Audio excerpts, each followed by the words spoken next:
Hello and welcome everyone, this is Calebovitsch coming to you with another episode of Deck Check, or something similar at least. If you are a person who has been playing one game for a long period of time, such as I have been playing Eternal for almost 2 years now, you usually want some things inside the game to be shaken up from time to time to keep the game fresh, to keep the game entertaining, to keep the gameplay exciting. In case of card games, usually that means getting additional cards introduced to the whole card pool in a game. So for Eternal, it's usually getting the monthly promos, getting the smaller campaign expansions, and getting the larger expansions. Obviously, there are patches of time, especially deep into an expansion, where you're not receiving a lot of new cards or the format is not shaking up and it might seem a bit stale. And that is why, recently, I thought about introducing a new casual format to the game of Eternal that is based a bit of my previous experiences with Magic the Gathering. So maybe instead of a deck check, let's do a format check this time. The format I had in mind is something I remember from back in the day, around 2007-2009, while I was playing Magic the Gathering online, good old MTGO. There was a format there called Prismatic. From what I heard, it's been discontinued for 5 or something years now. But that format focused on using your collection to its fullest. In Magic, there were a couple of stipulations when it comes to your deck building, and I tried to translate it into the world of Eternal card game as best as possible. Obviously, this is just a draft of a stipulation rule set that unfortunately I had not the pleasure of testing out yet, so there will be no gameplay in the second part of the video, unfortunately. Hopefully there might be some videos about that if either the format catches on or I can get at least a couple of games in. So let me tell you what Prismatic is all about. I have not come up with a good Eternal name for this one yet. I'm just keeping this as an homage to that old MTGO format. So what is this all about? I have prepared a couple of points in a short presentation to tell you about the format itself. Then I'm going to tell you what that means for deck building and for gameplay. And in the end, I will show you an example of a deck that I have built for the format, but keep in mind it's not been tested yet. Okay, so first things first, the deck has to be huge. So in Magic, the requirement was 250 cards. In Eternal, you can only have from 75 to 150 card deck. So let's go to the max. Let's go to a 150 card deck. No more, no less. Also, you can put 5 cards in your market, but I'll get to the market in a moment. So this one is easy. Just a huge deck. Second one, and some of you might disagree with this one. You can only have 1 copy of each non-sigil card in your deck and or market. Yes, that means power cards as well. So when I was talking to people about introducing a prismatic format, they thought, yeah, but you're not counting power, right? Well, wrong. Because when I tried it out, if you count all the dual powers in the game, you have at least 4 dual power cards in all the color combinations. I mean, you have a crest, you have a seat, you have a banner, you have an insignia, and then you either have a vow or a silex. So that's 5 in 10 color combinations. So that's already 50 dual power cards. I mean, with vows, you would also have to play some basic sigils, but let's say you have 50 duals. Not counting something like Ancient Manual, not counting 10 tokens, not counting sigils, not counting symbols, etc. So fortunately, right now we are at a point in the game where you can make this stipulation also for the power base. Okay, let's move on. Number 3, you have to have at least 10 mono cards from each color. On MTGO Prismatic it worked a bit different because their multi-faction cards or multicolor cards could count for one of the colors. Here, I believe it would make deck building too easy because for the more splashy colors you would just introduce them on multicolor cards such as displays. So here I thought, yeah, you have to have at least 10 mono cards from each color. Now, this stipulation, this deck building stipulation, is still a bit of a question mark for me, whether it has to be 10 or 9 or 8 or 7 or 6 or 5, because if you break down all your deck building, then you have, okay, so you have to have at least 50 power cards, because 1/3 of your deck at least has to be power. You have to have at least 50 mono-faction cards, which leaves you with at most 50 multi-faction cards. And those are the cards that are most fun, and those are the cards that you would like to have in your 5-faction deck. So this 10 plus is right now, but later on, as the format is getting tested, this number might decrease. Not lower than 5 though. Okay. Also, given that this is a singleton-like format, which means you can only have one copy of each card in your deck, I was thinking whether to ban any cards or not, and in the beginning I thought, okay, let's not ban any cards, let's see how the format plays out. But given the singleton stipulation, I thought of pre-banning 3 cards, that only because they put additional copies of a card in your deck. Those cards are Messenger Hawk, Wasteland Broker, sorry Barry, and the third one being the new promo called Deleth's Awakening, because it copies each card in your deck. So you have, I don't know if you can have more cards in your deck than 150, I did not check this out, but I don't want you to have 2 copies of each card, because that's just counterintuitive for the whole format, because, well, everyone would just run one in the market and, well, just it would warp the format too much from what I want it to be.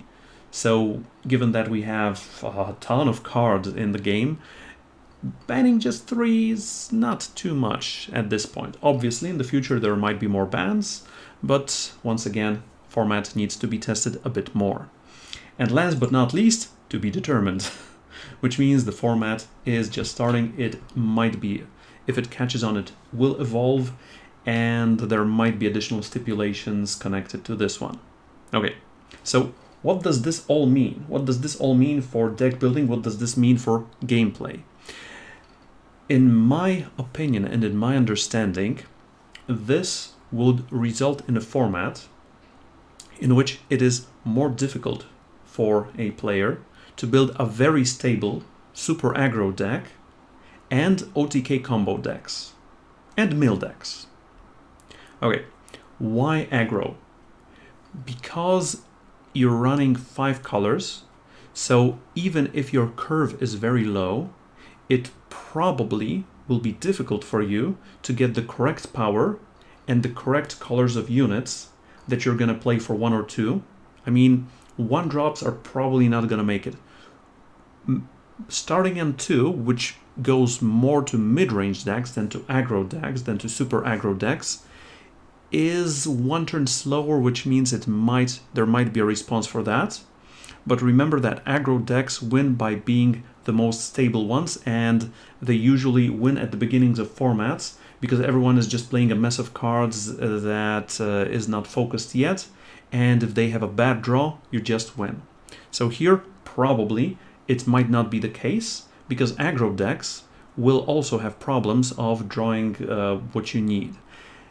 In the beginning of the format, at least. I mean, there might evolve a very aggro deck, but it is still going to be slower, at least in my opinion, than the aggro decks in the established formats such as Throne and Expedition. As far as OTK combo decks go, there are a couple of cards that tutor for a card or search for a specific card in your deck, but given that you have only 1 copy of a card in your deck, it is not going to be that easy.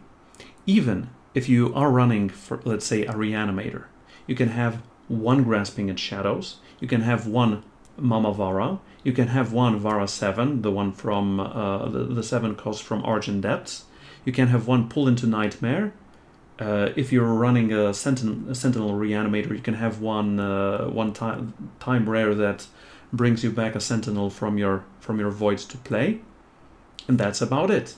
And you're talking about a 150 card deck, so yeah, it's probably going to be difficult to get that one going.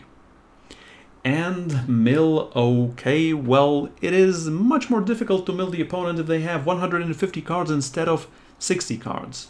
Unless you're talking about an OTK mill such as with Kindo and a fully packed Curtain Call, but that falls into the category of OTK more than mill.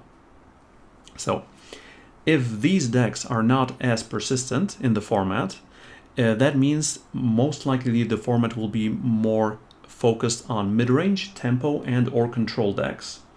And matchups of those decks are usually the most intense ones, where every play matters, where you have to maximize each of your plays, because card advantage and or tempo advantage matters usually more than health, so you can treat health as an additional resource that you're using in the game. Also, there is an old adage in card games which says that the longer a game lasts, the more skill precedes over just luck of the draw, because you're seeing you have more turns that you can play out, and in each turn you can play better in some way than your opponent. So probably more skill intense games. The last question mark that I currently have about this format is about the market. So why is that? Do we want to have the market in this format or not? If we don't, then the banned card list goes on to all the merchants, all the fast spells, all the etchings, etc. Why wouldn't we like to have the market in here? I mean, market is one of the more distinguishing factors of Eternal Card Game when compared to other ones, such as at least Magic the Gathering, the forefather of such card games, at least land-based card games. Well, market is cool, market is great, market is a fantastic mechanic, but there might be one thing that might make market a bit too powerful. And I'm going to show you why in the deck that I have prepared. Okay, this is Prismatic version 1.0. Ta-da! I don't know what to say. I mean, you would have to scroll and scroll and scroll some more. And you can see that we have a ton of cards here. So unfortunately, one other thing I need to mention, this is not a cheap format. This is the almost the exact opposite of peasant formats or pauper formats. Because here, well, when I exported this deck to Eternal Warcry, it said 143,200 shift stone, if I remember correctly, to make this thing of beauty. Okay, so I was talking about the market and why the market could be a thing to be banned in this format. So I wanted this to be a singleton huge deck format, because that also makes for better replayability. Because even if I play a mirror of such a deck 10 times, they are probably not going to end in the same fashion all the time. Here you want to go for value, but if you're playing just one Kato Arena Herald, you're not going to see it in every game. If you are running 4 copies in a 75 card deck, it is much more probable. Okay, but so wait. Sorry. This deck, how did I make it? I wanted to focus on 2 main colors, and those are the Found colors, Primal and Shadow, with Justice being a secondary one and Time and Fire being the more splashy ones. And you can see it in the power base, 3-3-3-1-1 sigils, because those are the requirements. Now, as far as the market goes, if you create the market in such a way that you put 5, in this case, Found cards in the market. Okay, so this is your usual Tome of Horror, Feeding Time, Champion of Cunning, Black Sky Harbinger, and Snow Crushed Animist. or you could put in Dire Maw, all your units are unblockable here. Just a finisher in general. So you are running singleton of each card in your deck, but you have more access to these cards by the way of smugglers. So all the smugglers that give you a shadow card or a primal card, and the merchants in those two colors can give you those 5 cards. So you can be running 7 smugglers and 2 merchants. You have Blight Pass, Sandways, Ibn Dune, Great Valley, Hidden Road, Howling Peak, and Rime Conclave. So those are the 7 smugglers, because you're not running the Cambrai, the Praxis, or the Rakana one. And you have 2 merchants. So in a singleton deck, you have 9 ways of getting one of those 5 cards. This could be a cool thing about the format, or this might be an uncool thing about the format, because your deck might focus on those 5 cards, but those are still just single copies of those cards, and these will probably not win you the game unless you put your whole combo in the market. That might also be a thing. So yeah, this is why I'm still not sure if market should be a part of this format. Right now I want to try it off with the market, but if the games are too similar to one another, I think market would be the first thing to go, which means all the smugglers, all the merchants, all the fast spells, etc., etc. Now, by showing you this deck, I would like to allay some of your fears that this deck is probably not going to be playable at all. I mean, if you look at the power base, 50 power cards, 11 of those are sigils, 38 of those are duels, and I think I have, 36, because I have 2 tokens and 1 ancient manual. And this is the format where ancient manual will shine the most, because you will usually be missing a card, missing a color, believe you me. Okay, so how did I make this deck? I thought to myself that I wanted to get the requirements as low as possible. So you can make 1, 2, or 3 colors your main, or you can even go crazy with all 5 being as far to the max as possible. But for this one, I thought 3 Shadow, 3 Primal, 3 Justice. I was thinking of going lower on Justice, but there are a couple of cool cards that you can put here. Just 1 Time and just 1 Fire. Remember, you have 50 power cards, but given that we have cycles of cards, it is not just 50 power in the whole deck. You have access to 5 Cargos, 5 Chants, a Seek Power, a Petition, and Seek Answers, giving you 13 additional cards which can search for some power. You also have time cards such as Trailmaker and Amber Acolyte. So yeah, you are going to be able to get away with this. Also, another fun factor, given that I want Feln to be the 2 main colors, I can kind of cheat out a card for the stipulation, because I only have 10 time cards in the deck, and this From Below counts as a time card, but it can also be played as Plasma Primordial, probably without many problems later in the game. So for this one, I thought to myself that, okay, Time and Fire should only bring some sort of advantage, and it turns out these are the cheapest units, because I only can have 1 requirement on each and every one of them. And the other ones are rather influence intense, like Moknadi, Vara, Kenna, Island, Severn, etc., etc. Fortunately, you can splash Mystic Ascendant without many problems, and Nyctotraxion becomes the mainstay in the format. Also, juggling Nyctotraxion, we have 9 merchants, so if you manage to draw Nyctotraxion, it's going to be even more fun. So as you can see, the early game is in the splash colors because of the influence requirements, while the late game is in the doubles and triples.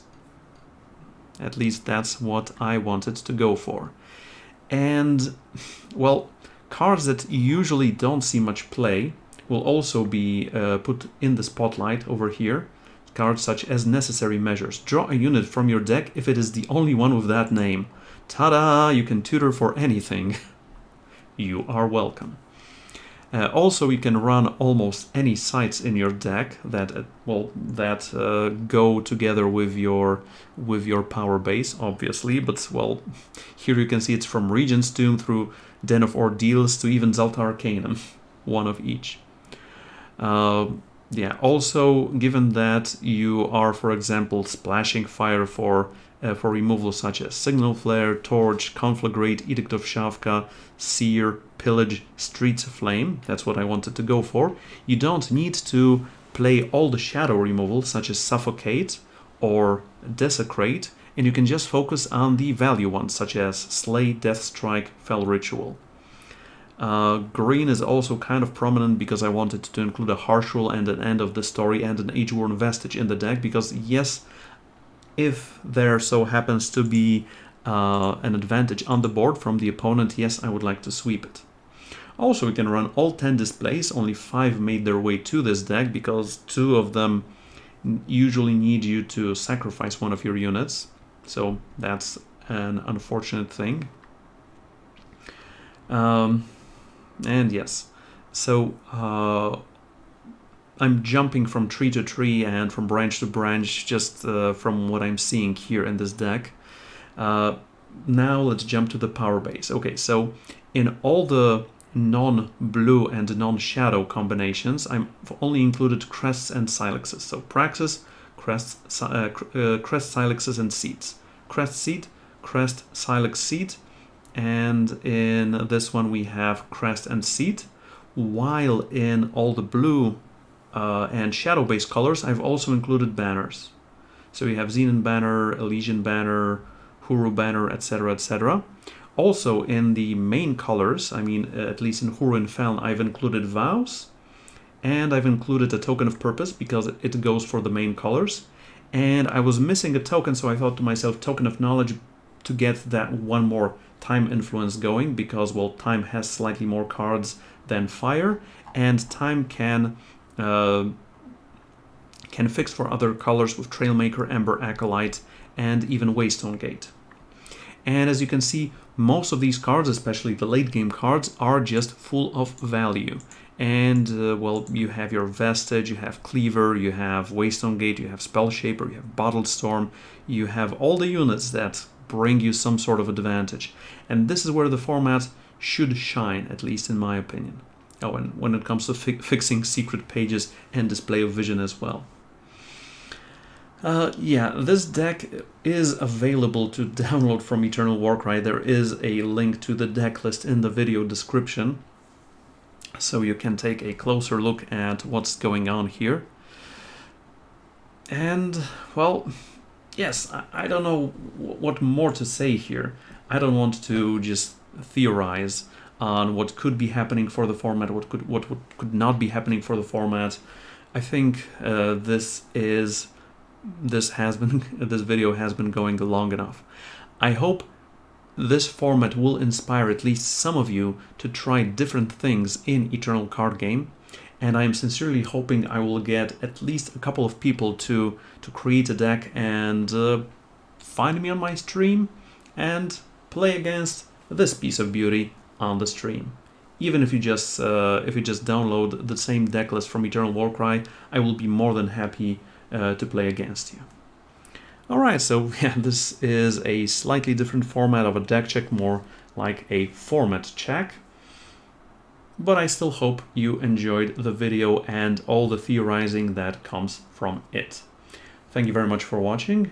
I hope you enjoyed yourselves here. And remember, if you did, click on subscribe. This is going to be it for this week. See you in the future. Calebovitsch out.